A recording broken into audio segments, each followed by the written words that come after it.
प्रेम प्रणाम। अष्टावक्र गीता के दूसरे प्रकरण में राजा जनक, जो उनमें विवेक पैदा हुआ, सत्य और असत्य को जानने की जो क्षमता पैदा हुई, उसको अभिव्यक्त कर रहे हैं।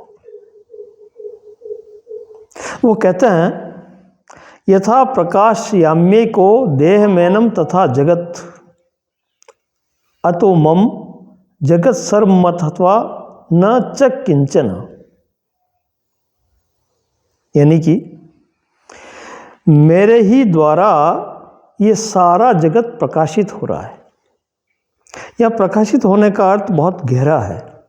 यूँ नहीं कि आपने कोई प्रकाश पैदा कर दिया, दीपक जला दिया या लाइट जला दी और उस प्रकाश से अंधेरा गायब हो गया और उन वस्तुओं को आप देख रहे हो, ऐसा नहीं। ये जो प्रकाश है ये अंतर प्रकाश की तरह है, दिख भी रहा है और उसका संचालन भी हो रहा है।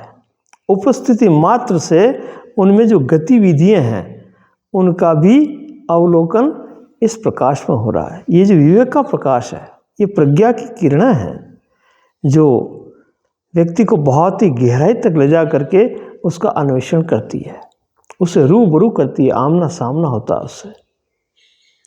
तो ये जो प्रकाश है, इसके लिए वो कहते हैं कि मेरी चेतना सर्वत्र फैली हुई है और इतनी प्रकाशित है वो कि सारे जगत को मैं एक साथ देख रहा हूँ। जहाँ भी मेरी चेतना की दृष्टि जाती है वहाँ मैं हर व्यक्ति को, हर वस्तु को बड़े प्रेम से देख लेता हूँ। उसमें किसी प्रकार का कोई अवरोध नहीं।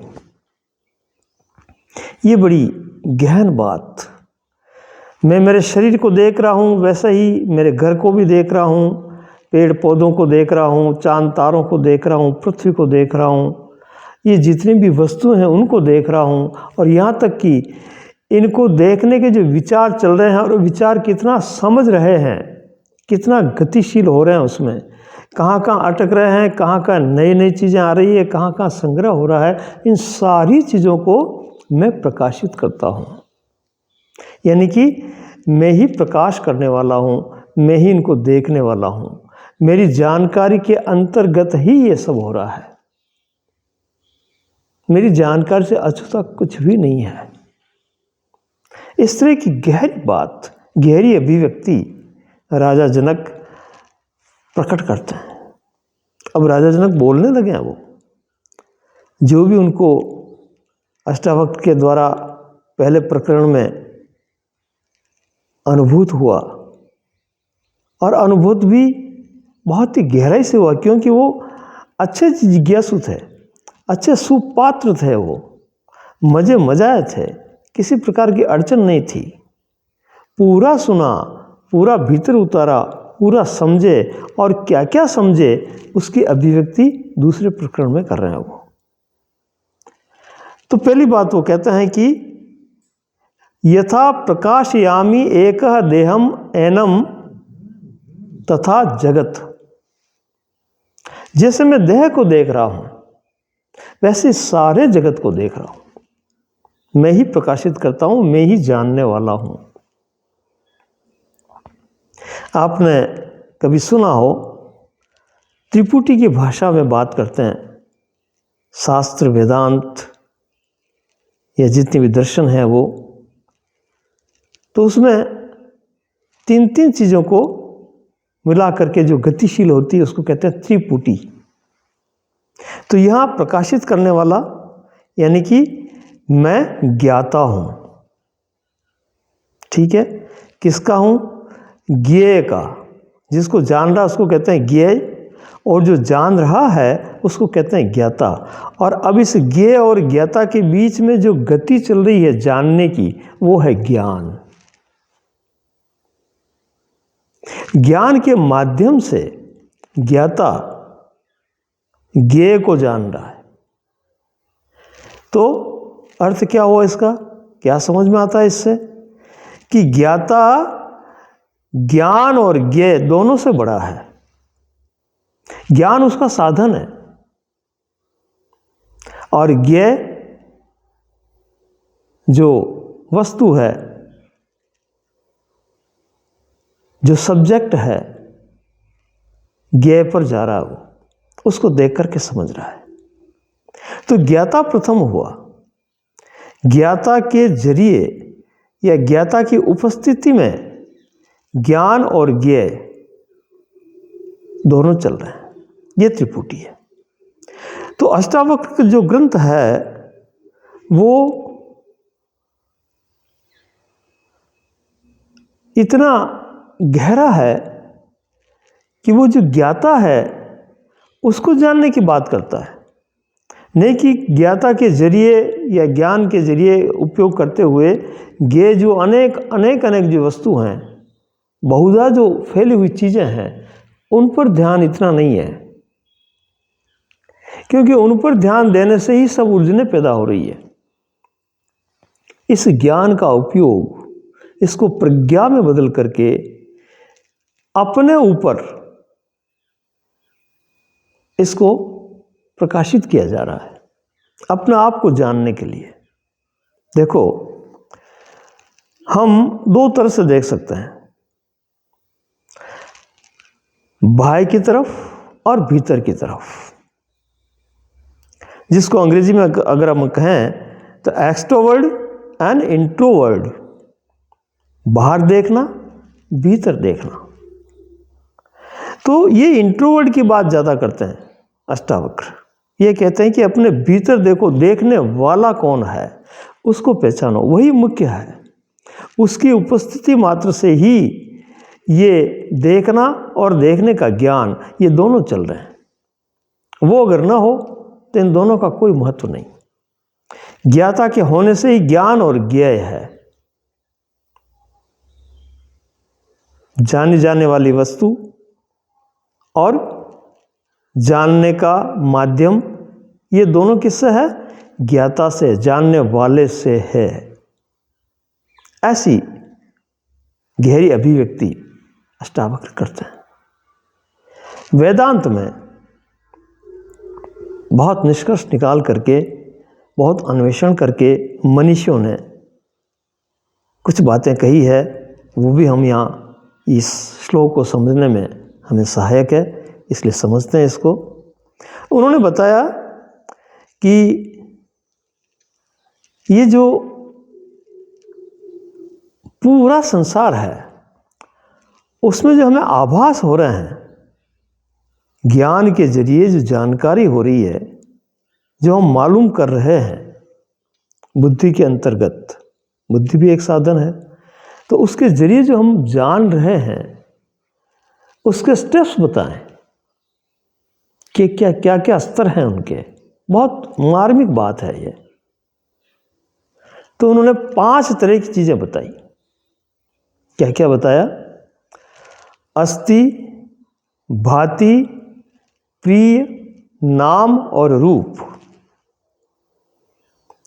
अब इनको थोड़ा थोड़ा हम अपने मस्तिष्क में उतारते हैं, समझने की कोशिश करते हैं। अस्ति का मतलब है जो है, जिसका अस्तित्व है,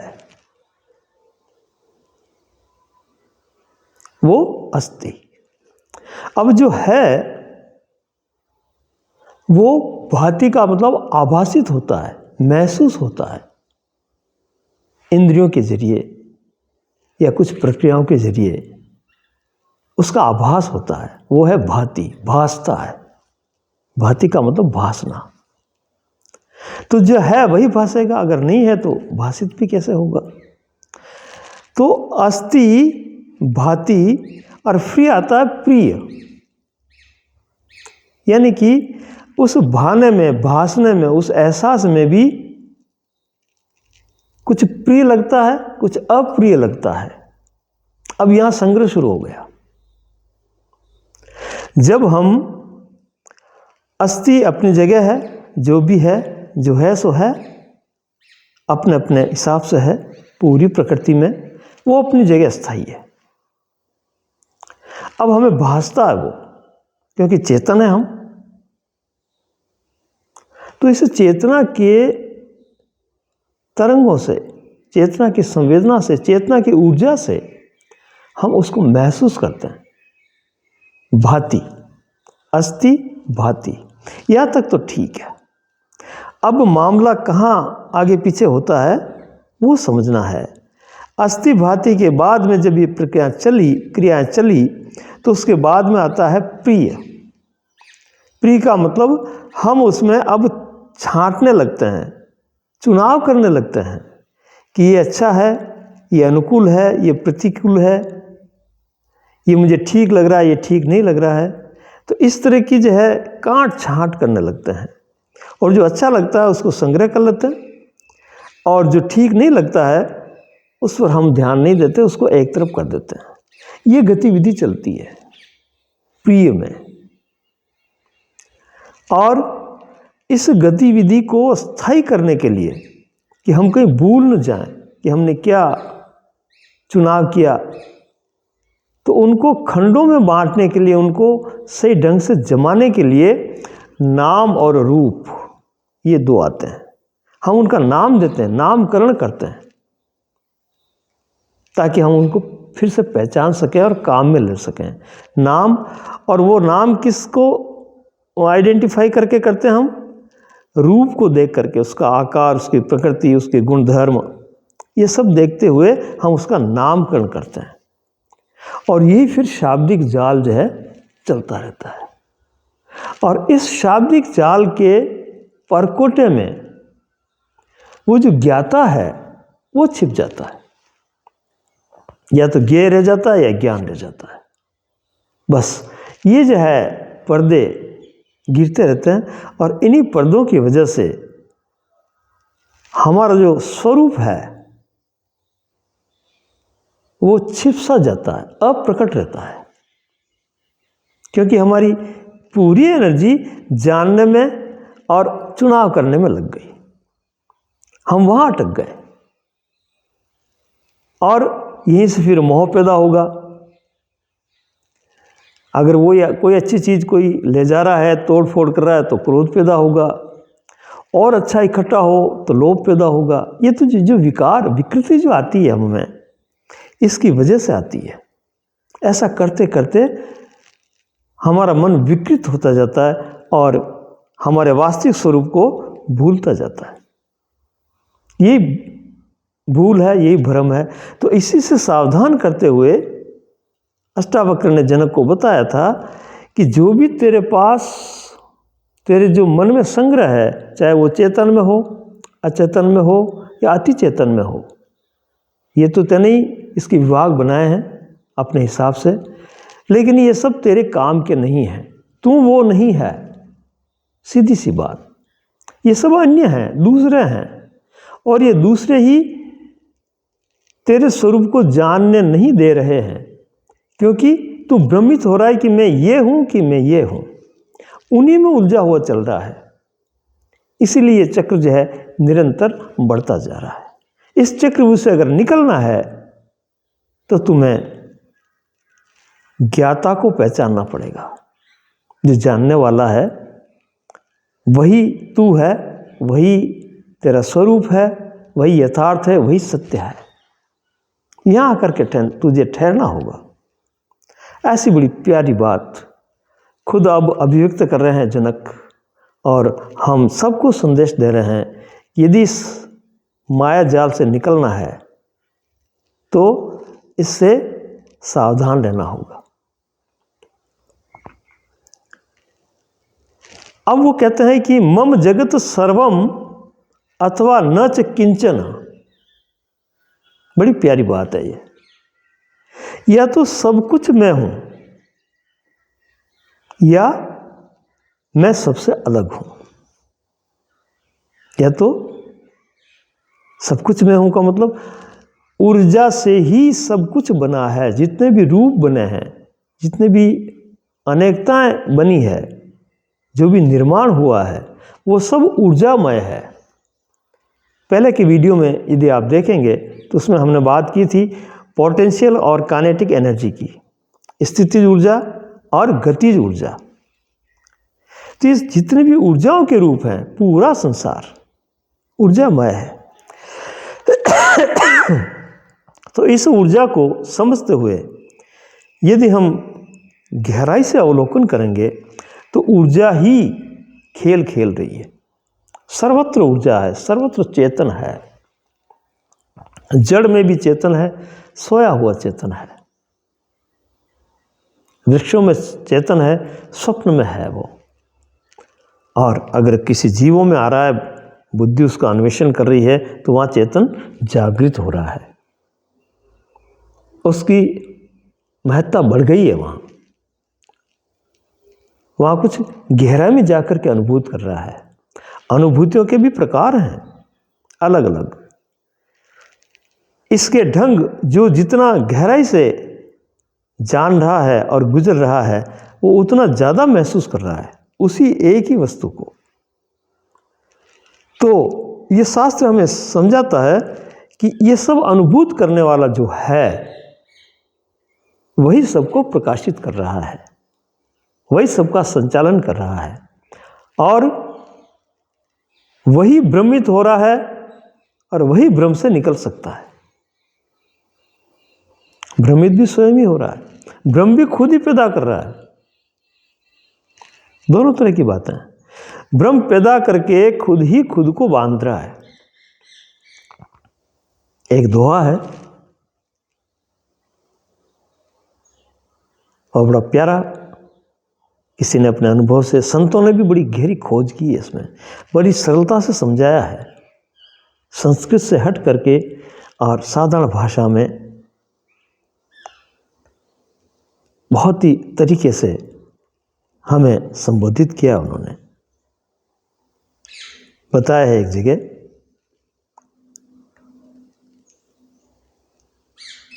कि आप भुलानो आप में, खुद ही खुद को भूल गया, किसी और ने नहीं भुलाया।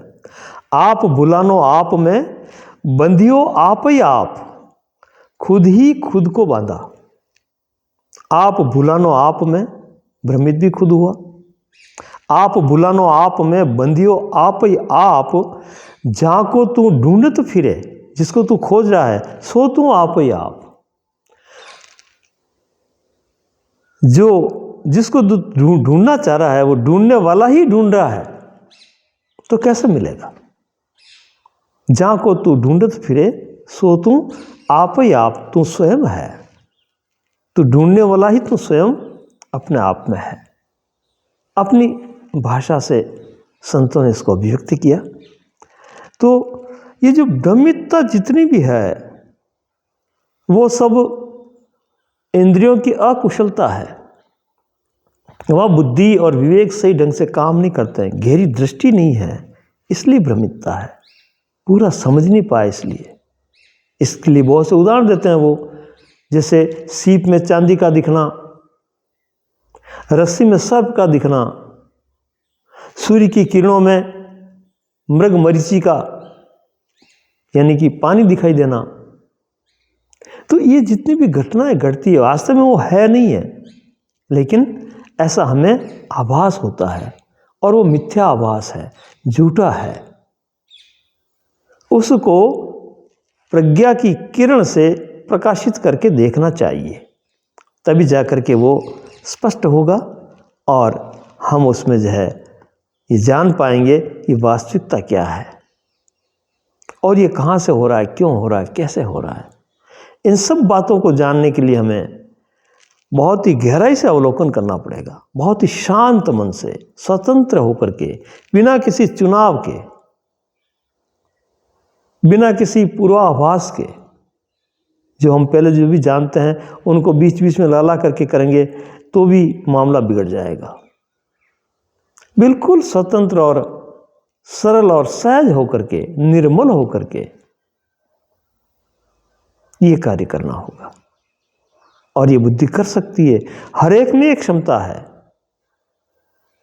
इसके लिए कहीं दूर थोड़ी जाना है, कहीं हाथ पैर थोड़ी मारना है, सिर्फ समझना है और बड़ी शांति से समझना है। समझे हैं बहुत से, समझने की पूरी संभावना है, बस थोड़ा सा ध्यान देना है। धन्यवाद।